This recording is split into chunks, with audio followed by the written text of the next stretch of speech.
Hi, I'm Jessica Jackson of the Thriving in Motherhood podcast, and today I'm excited to introduce you to Kate House of the Live by Design podcast. Kate is a mom of two, and today you might have heard of the concept of growth mindset or fixed mindset. I've often heard it in like how we talk with our kids and teach our kids, but we are applying it today to motherhood.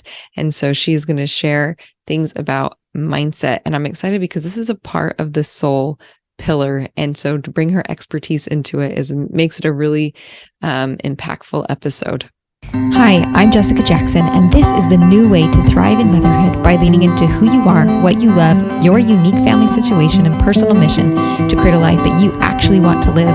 I want to invite you to join me in saying no to the life of the exhausted supermom, burnout, victim thinking, being pulled in so many directions, suffering through survival mode, or being lost in motherhood, and say yes to building strong families and moving forward on our greatest goals in order to create a fulfilling life that we are excited to wake up to each day and become a soaring mother. This is the Thriving in Motherhood podcast. I want to take just a moment and share a free gift that I've created for you called 3 Secrets to Do More of What You Love Without Hiring a Babysitter. This workshop is available for you to go watch right now and start taking action on so that you can do more of what you want to do, more of what's on your heart, more of what is important to you. With your children at home. You don't have to wait for them to be in school or for you to have loads of time. There are ways to start moving forward right now. And you can check that out at thrivinginmotherhoodpodcast.com/workshop. Hello, everyone. I am so excited to welcome to you to this week's podcast episode. Today, I am here with Kate House. Kate, welcome. Oh my gosh, Jessica, thank you so much for having me. I am thrilled to have you on this podcast because you are so good at living by design and teaching other women to do the same. And that is something that we are both very passionate about. And I love the way that you help all women do this. And so I'm grateful that we get to kind of come together today and share some of your expertise with us who are, trying to be really intentional in our motherhood and in creating visions, making it. So why don't we start by you just telling us what motherhood looks like for you right now? Yes. Oh, thank you so much, Jessica. It is such a pleasure to be here. Yes. So motherhood for me right now is I'm in this like sweet spot, I feel like, because I live in a small town. I live in Gettysburg, Pennsylvania, and I'm married to my college sweetheart. And we actually met at Gettysburg College many, many years ago. We've been together since we were 18. We lived all over and we came back home to Gettysburg to raise our boys, or the place that feels like home. We call it our adopted hometown. We moved here a couple of years ago and my boys are 18 months apart. So one just turned 4 last week and one is 5.5. And we're in this really beautiful season where I'm home full time with them. And I love being a mom. Like I love it so much, even though it's challenging and I'm kind of tired, it is so rewarding. And we're in this season where the boys, they're both talking, we're having conversations, they're really inquisitive, and they are so loving, Jessica. Like, I'll tell you a story from this morning. So this morning, my husband has gone into these cold plunges, which I feel like you're seeing online all the time, right? And one of his friends started doing them months ago, and my husband Dennis was like, I think I want to give that a try. And so he'd been doing it in the bathtub for a while, and he was like, it's great, but only half my body fits in the water. And so for an early Father's Day present, I got him one of those cold plunge, it's just like a cylinder, basically. It's just big enough to fit your whole body in. And we set it up this morning for the first time and he did it. And I told him, I was like, well, if you're going to do it outside, I would love to join you. I think that would be really fun. I've never tried it before. I'd love to experiment. And it seems like there's a lot of great benefits to it. And if I'm all about living by design and not by default, I'm like, I'll try anything, right? I'm a health coach too. So I'm like, I'm interested in it. So I did it for the first time. Holy smokes, Jessica. It like took my breath away. Like the first 15 seconds, my husband was like, just breathe, just get your breath back. I was okay. And it was so sweet. So the reason I tell the story is that my boys, Conrad and Dexter, they came over and both of them just started rubbing each of them one of my shoulders. It was so precious. And like, we're in that season where like we give them love and they reciprocate it so beautifully. And it's just a special season of like, they love so deeply. They feel everything in such a big way. We're able to play like really fun games together. Like last night after dinner, we played Exploding Kittens, which is like, it's a really fun card game. No cats are harmed in Exploding Kittens. And it's just so fun to be in this season where, they can joke with us and things are starting to feel a little easier. I'm finding that I have a little bit more space in my day. I'm not having to super actively watch them every moment. And that's new for us. And it's, it's a little bittersweet. I love the baby stage. I love the toddler stage. And the other day I looked up and I like got a little teary eyed and my husband was like, "Are you okay?" And I was like, "We have children now." Like, we no longer have little babies or little toddlers. But yeah, that's the season that we're in and I'm loving it. And in the fall, my oldest starts kindergarten for the first time and my youngest is going to start preschool for the first time. And so it'll be the first time that we're not all home together. And so I'm trying to really just cherish these moments this summer, especially. Oh, that is so fun. And the good news is that I feel like everyone's like, just to hold on to it, it goes fast. But the good news is like my oldest is almost 10. I'm like, but I've loved every season. Like there's good things with everyone. So I love that. That's the good news. All right, well, let's jump into kind of some meat here. What are some defining moments in your motherhood journey? I think for me, a big moment that was defining was learning to trust my own intuition as a parent. I feel like, well, it was really funny because we got to my oldest first birthday. So when Dexter turned 1, my husband turned to me and was like, "Hey, we did it. like he's still here. This is great. Like we figured this out." And I was like, "Yeah, you were like a pretty cool cucumber as a first time parent." And he was like, I'm the oldest of 4 for context. My sisters are much younger than me. And so he was like, "Well, I just assumed you knew what you were doing because you helped raise your sisters." And I was like, "Oh, that's hilarious. Because I was only a cool cucumber because you were one." I'm like, I'm glad I didn't realize that until a year later. Because there were times when I second guessed myself or I would go on social media and I would see what all these other moms were doing. And I felt like I was failing in comparison. And I finally had this moment where I realized I just have to parent in the way that's right for me. I'm going to love my boys really, really well. And I'm going to show up imperfectly. And I'm going to give myself permission to let go of that. Like, I want to be the Pinterest perfect mom. And I just want them to have adventures and get dirty and feel loved. And something that really helped me, a defining moment for me, was actually just reading this article by this woman. I think her name's Joanna Goddard.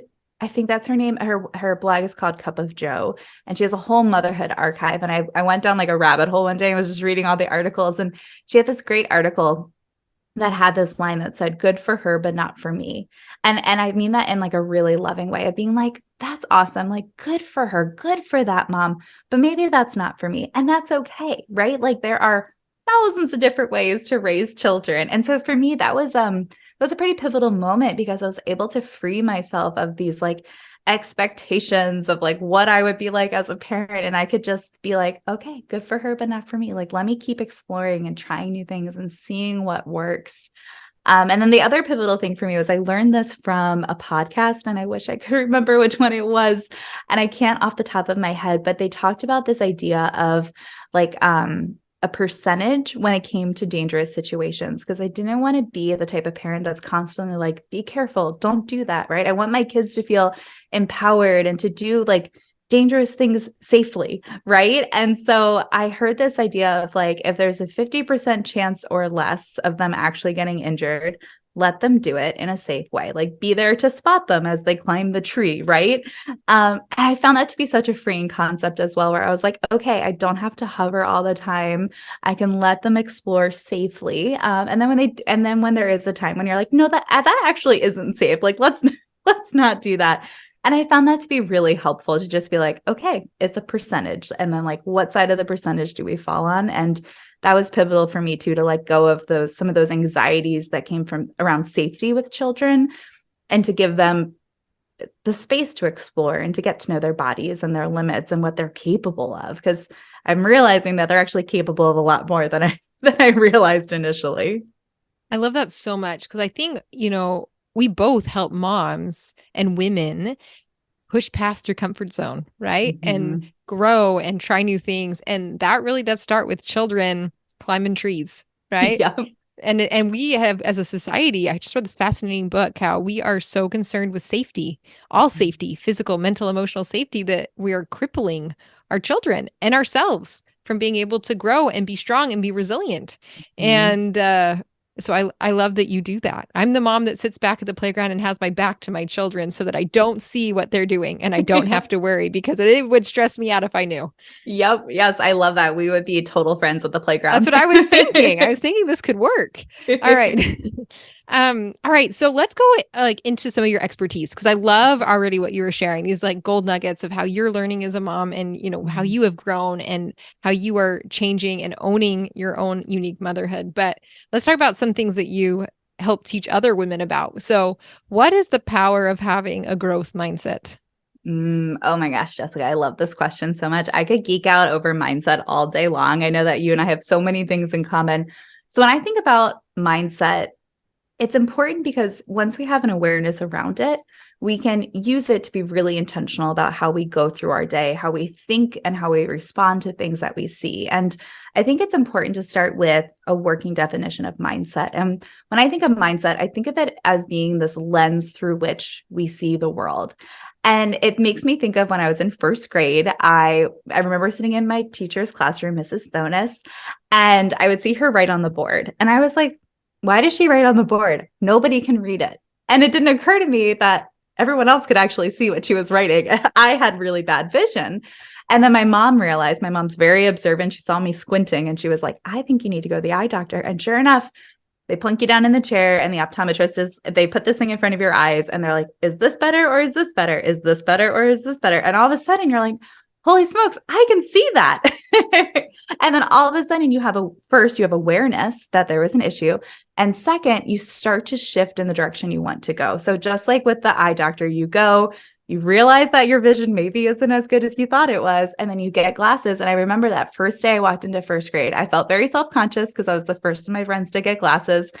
And they were these cute little purple and blue like rimmed lenses. I still remember exactly what they looked like.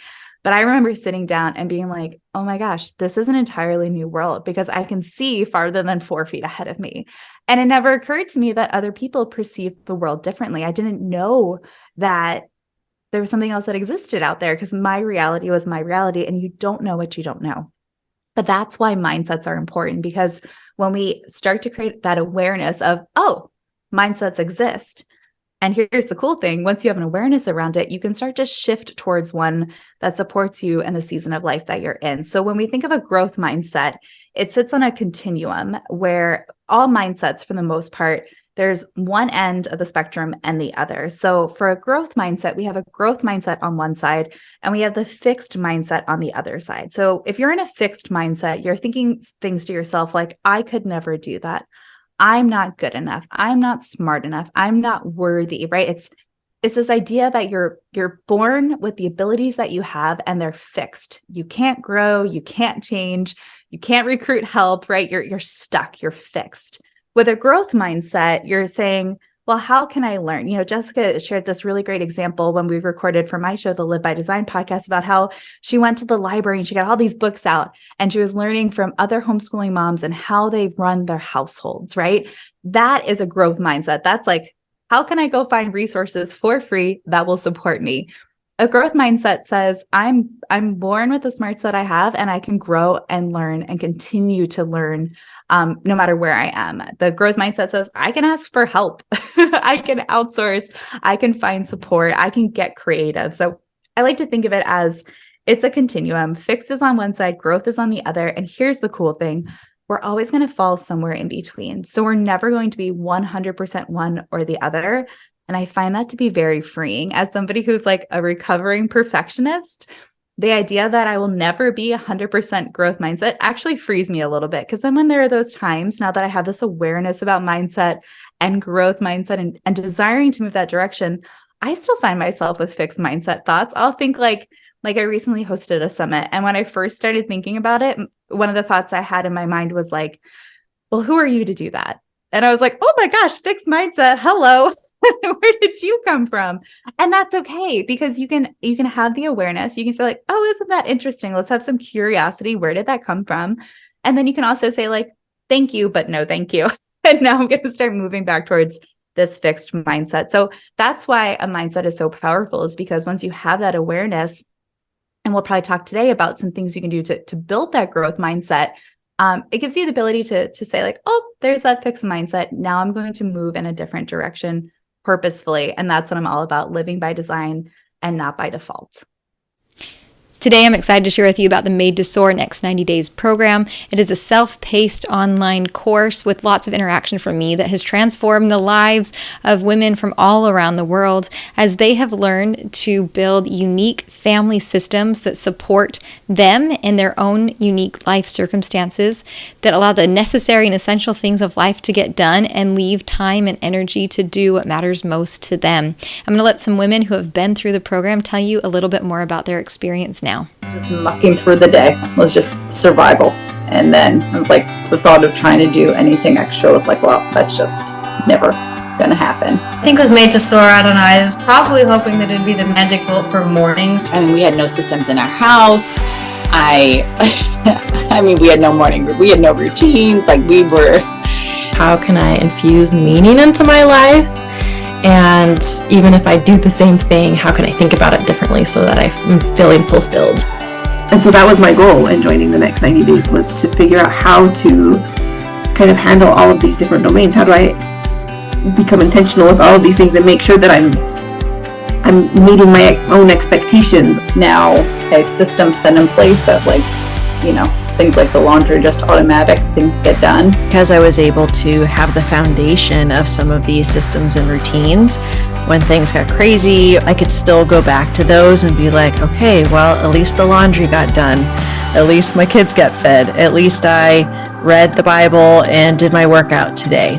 So it helped me go through a couple big moves and big changes and to keep some level of stability for the family. Figuring out how do I homeschool? How do I do it with consistency and some level of discipline? And then how do I build a business and still find meaningful work outside of my home? All of that, I wouldn't have known how to organize it. It was all kind of just like spaghetti in my brain. With Made to Soar, just gaining clarity about what I wanted my days and weeks to look like, my hours and my spare minutes. This is how we get to where we want to go, and just changing those expectations has helped me be happier.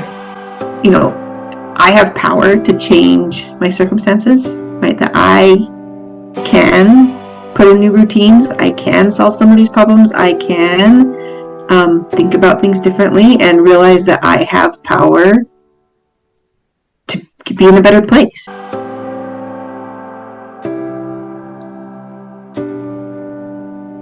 Okay, I love that description of having this growth mindset. I was the same kid in kindergarten with maybe the exact same pair of glasses that you had. So I have this is a very relatable metaphor for me. But the thing that I love is I often talk about going from surviving to soaring. And what it means to be a soaring mother.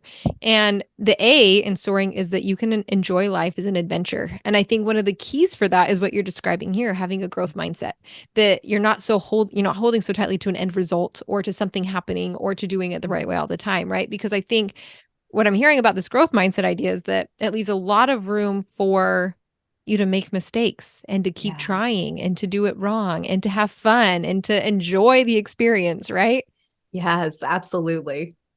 So let's go ahead then and share some of these practical things that you mentioned about how to cultivate this, right? Because it sounds like a nice ideal. You might feel like, I don't know, I feel like sometimes the very first time I realized that my thinking was maybe not helping me out so much, I felt like I was sitting naked in a room and everybody knew it, right? Like it can be very disorienting to discover like, oh, I have a fixed mindset now. What is next? Like very uncomfortable. So what do you want to do to encourage people who are either totally stuck in the fixed mindset, or maybe this comes naturally to them, but they want to be more aware and more intentional of what they are doing and cultivate that and keep doing it? Yes. Oh, that's such a great question. I think that there are about 5 things that we can do. And the cool thing is that you can start all of these for free. I always think that the best things that we can do are normally things that are immediately available to us. So something that you could start today, tomorrow, right? So the first thing is to challenge your limiting beliefs. So that example I gave earlier of, I had this idea, I want to host a summit. And then my limiting belief popped in and was like, who are you to do that? That is a self-limiting belief. And so maybe your self-limiting belief is, I am not capable of being a calm and patient parent, whatever it is, right? first acknowledge that that self-limiting belief exists. Sometimes they're sneaky. Sometimes we don't even realize it until we kind of start to delve into it and we realize, oh, I have a limiting belief that I can't do X, Y, or Z. And then I like to retrain that self-limiting belief into a self-worth statement. And by that, I mean, can you think of a time when you have proved that self-limiting belief wrong? So what is a time when you were a patient parent? What is a time when you were really present with your child? What is a time when you decided to take a deep breath before you reacted to a situation that was maybe triggering? Or what is a time when you were overstimulated and you were able to be like, I'm going to take a minute to self-regulate and then I will address your concerns, right? So let's think about all the times you've proven that self-limiting belief wrong. And then can we rewrite that self-limiting belief into a self-worth statement where you say, I own my motherhood journey and I am a patient and a present parent. Whatever that looks like for you, whatever those words are for you. For me, my kids have taught me how to play and how to have fun. That play doesn't come really naturally to me. And having kids has helped me really embrace that. So instead of resisting it and being like, oh, I don't know how to play, that's a self-limiting belief. I tell myself, like, I give myself permission to learn how to play, or or my children are my greatest teacher, right? I can rewrite that self-limiting belief into a self-worth statement. So that's the first thing we can do. The second thing we can do is to face our fears. And by this, I don't mean like go jump into a tank with sharks, right? That would be a fear for me. Like, no, thank you. What I'm talking about is like, what is something that you have a desire to do that is just on the outside of your comfort zone? So if you're a mom and you're a couple years postpartum and you're really leaning into, I'm a health coach is one of the things I do. And for me, this has been my experience. I've just started running again. I used to run all the time before kids. And then I had challenging pregnancies. I couldn't keep food down. Like running was just not an option. I was a yoga teacher at the time. I wanted to do yoga while I was pregnant. Nope, not gonna happen. Like I just needed to survive. And now I'm starting to run again. My youngest is 4 and I'm like, okay, I'm really excited to feel strong and capable in my body. So facing a fear for me is like signing up for a 5K because it gives me something to work towards. It's just outside my comfort zone currently. But it's something that I know if I show up for consistently, I'm capable of doing. And that's a big thing with a growth mindset is just keep showing up imperfectly and just keep reinforcing to yourself that you can do this. Another thing is to shift your perspective. So if you find that you're complaining all the time, or if you find that you're looking on the side of things that are pessimistic, what are some ways that you can start to shift your perspective? How can you start to not be an ostrich? I'm not saying like bury your head in the sand and don't know what's going on in the world around you. Certainly not. Be aware, be informed, be educated, but can you choose to listen to a podcast like this one that uplifts you, right? Can you choose to read books from authors who are supportive of the dreams that you have for yourself? Like, what are ways that you can change the input you're tuned into, right? Like those old school FM radios, right? Like, how can you tune to the radio station that's going to support you? Another thing that you can do is to change your self-talk. So I love how Brene Brown says to speak to ourselves the way that we would to a friend. And so often, like, dang, we can be so hard on ourselves. And I might say things to myself that I would never, ever say to Jessica. And like, why is that? I don't know. But I do know that I'm not the only one who struggles with that. And so again, it's about creating that awareness, noticing when it's happening, when you're being hard on yourself, and can you change that self-talk and know that this is a journey. There are synapses in your brain that have been firing a certain way for a really long time. And so it takes time to literally rewire your brain, and that's okay.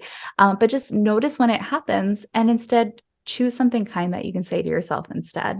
And finally, the last thing is just to get support, get in community with people who are shifting in the direction that you desire, right? So tune into Jessica's show, get her planner, get her journal, join her group coaching programs, like get connected with the people who are going to support you in the direction that you desire to go. Because, there's that saying that you're the average of your closest friends, your 7 closest friends, right? I'm like, who are my 7 closest friends, right? I'm a mom. I've got so many. I'm like, my kids, do they count, right? But it's true though, like the people that you're around are either going to lift you up or they're going to pull you down. And so can you choose to surround yourself by people who are going to be supportive of you and your dreams and your goals and the woman or the mother that you want to show up as in this season of life? Okay, that is so exciting. And I love the example you just shared with us and worked us through of not being a patient parent. Because I talk to so many moms, especially, I know lots of moms that have, 4 kids or were homeschooling or whatever. And so it is easy to feel like you're not a patient parent sometimes when you have a lot going on all day long. And when that really, like you said, is not true, right? Like you can disprove that. So here's my question for you, pop quiz. Can you share a couple of fixed mindset thoughts or limiting beliefs that you hear common among moms? And then maybe like a quick rebuttal, like speed round Absolutely. idea. I love that. So one that immediately comes to mind is I'm not worthy. This is one that's kind of unspoken, and it's not until you dive deeper and you keep going like, well, why, but why, but why? And it comes down to this idea of worth and self-worth. So instead of saying to yourself, well, I'm not worthy, you could tell yourself, I am worthy of showing up and experiencing life, or I am worthy of loving my day, or I am worthy of cultivating joy. I am worthy of happiness, right? And so choosing the word that resonates with you. Another one that comes up is I'm not a priority. And oftentimes, because the women I work with, they pour so much of themselves in such a beautiful, selfless way into their children, into their partners, into their career or their education or their volunteering, whatever it is. And they get to the end of the day and they're like, I'm exhausted. I've got nothing left, right? And so what if you told yourself, I'm a priority in my own life? Because truly the only person who can care for yourself truly very well is you. You can't outsource it. You have to spend the time, moving your body from a place of joy, or engaging in prayer, or meditating, or going for a walk, whatever that is, filling your cup in the way that resonates with you. And so reminding yourself that like, I am a priority in my own life. Those are two that come to mind is worth and the priority question.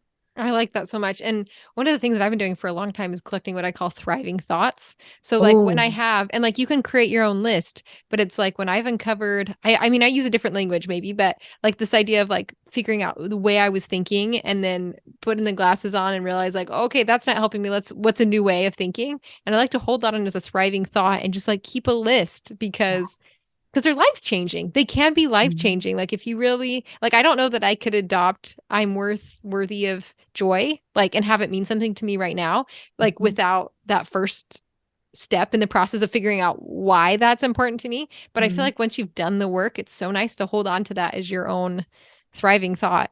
Yes. And to return to when you end up in a season that is challenging and you're like, wait, let me go back to that past version of Kate or that past version of Jessica who embraced that, whatever that idea was for yourself. And you can go back and you can read those. I love that idea of those thriving thoughts and being able to go back and be like, okay, yes, let past self empower current self.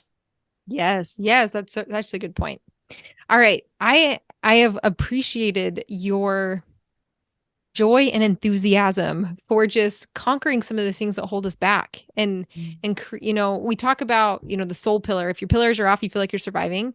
And this is something with the soul pillar, like that you can use to strengthen that soul pillar so that when life looks pretty good around you, you can start feeling good about life too, and really start to find joy in it. So I appreciate that. How have you changed since having your first child? Like, I want you to think back all the way to when you had your very first, son. Is your son the oldest? Yeah. All the way to now. What's the biggest change that you see in yourself? I think the biggest thing is feeling more confident. I think prior to having kids, I was in this stage of adulthood where I was still looking for outside validation, perhaps, or allowing others to guide my path. And in stepping into motherhood, I had to really step into that role of like, I'm a leader in my family and for my children and with my husband. And with that came this feeling of self-confidence that I hadn't experienced before. This idea of being like, look at these cute little humans that I've like, they're doing great. And I feel like I'm a part of that, right? And that's confidence building when you see your children really thriving, engaging with others, being kind human beings, expressing love and joy. And then the other big thing that has changed for me is, which I mentioned earlier, is that my kids have been my best teachers when it comes to learning how to play and how to be really in the moment. I'm not a mom that's like tethered to her phone. If anything, I'm like, where is my phone? I don't even know. And then I have like 60 unread text messages that take 3 weeks to get back to, right? But really engaging and playing, being really present with them has been such a gift, and something that I'm then able to carry into other areas of my life of letting go of the multitasking and just being really, present with, if I'm doing my watercolor practice at night when they've gone to bed, I can take that playfulness that they've taught me and that presence and apply it in other areas as well. So yeah, those are my biggest changes. I love that. Well, and it takes time, right, to grow into those things. So it's a huge accomplishment that you have reached, that point. So oh, thank you. Good work. Thanks. What is something that you have mastered? I think one thing that I've mastered is that I am an expert researcher. Like, I love to go down rabbit holes. I love to learn. Like, learning is my favorite. When people would ask me as a kid, like, what do you want to be when you grow up? I was like, can I just be a student forever? Like, I just want to keep learning.